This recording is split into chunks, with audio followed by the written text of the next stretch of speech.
मैं आज कहता हूं कि आज देश का रुपया कमजोर हो रहा है, आज देश की इकोनॉमी डूब रही है।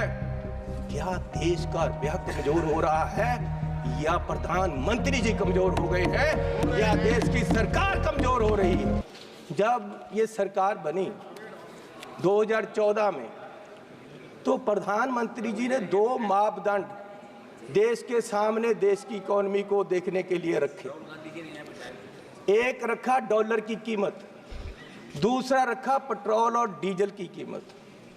और मैं आपको माननीय चेयरमैन जी ये बताना चाहता हूं कि पिछले 10 साल में डॉलर की कीमत 25 रुपये बढ़ गई है 10 साल में। और हमारे माननीय प्रधानमंत्री मनमोहन सिंह जी और कांग्रेस की सरकार में ये सिर्फ 13 रुपये बढ़ी थी, डबल बढ़ी है इस सरकार में। और मोदी जी उस समय बोले थे 14 में जब सरकार बनी नहीं थी, डॉलर की कीमत ज़्यादा होने से जो रुपया गिरा उसके बारे में मोदी जी ने उस समय बोला था क्या कारण है कि देश का रुपया पतला होता जा रहा है, ये जवाब देना होगा आपको। देश जवाब मांग रहा है, समझ नहीं आ रहा प्रधानमंत्री जी गिर रहे हैं या रुपया गिर रहा है। कभी कभी तो लगता है कि रुपए की और सरकार के बीच कंपटीशन चल रहा है कि सरकार ज्यादा गिर रही है या रुपया ज्यादा गिर रहा है। और मोदी जी ने कहा था जिस देश का रुपया कमजोर होता है उस देश की सरकार कमजोर होती है, उस देश का प्रधानमंत्री कमजोर होता है। मैं आज कहता हूं कि आज देश का रुपया कमजोर हो रहा है, आज देश की इकोनॉमी डूब रही है।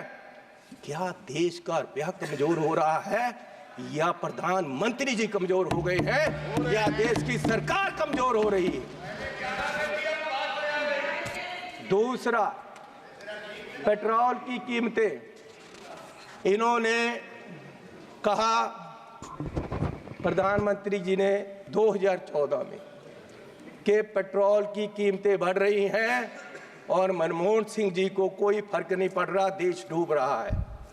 तो पिछले 10 सालों में पेट्रोल की कीमतें 23 रुपये बढ़ गई हैं। पिछले 10 सालों में पेट्रोल की कीमत, डीजल की कीमतें 35 रुपये बढ़ गई हैं, जबकि पिछले जो मनमोहन सिंह का समय था उससे क्रूड ऑयल की कीमत $20 प्रति बैरल कम हो गई है। तो मैं पूछना चाहता हूं कि ये पेट्रोल बढ़ रहा है या आपकी कंपनियों की, आपके आमदनियों की आमदन बढ़ रही है? क्या बढ़ा रहे हो? किसको दे रहे हो देश का पैसा? कहां जा रहा है पैसा? गरीब लूटा जा रहा है। माननीय चेयरमैन जी, आप गाड़ी फुल कराने जाओ, 50 लीटर तेल डलवाओ, 2000 रुपया सरकार को चला जाता है। 4 रुपये प्रति किलोमीटर हर व्यक्ति देश का गरीब सरकार को देता है चलने का। 1 किलोमीटर चलो 4 रुपये सरकार को गए। और सरकार 14 लाख करोड़ के घाटे में बैठी है और फिर ये कहते हैं जी बजट में बहुत कुछ मिला।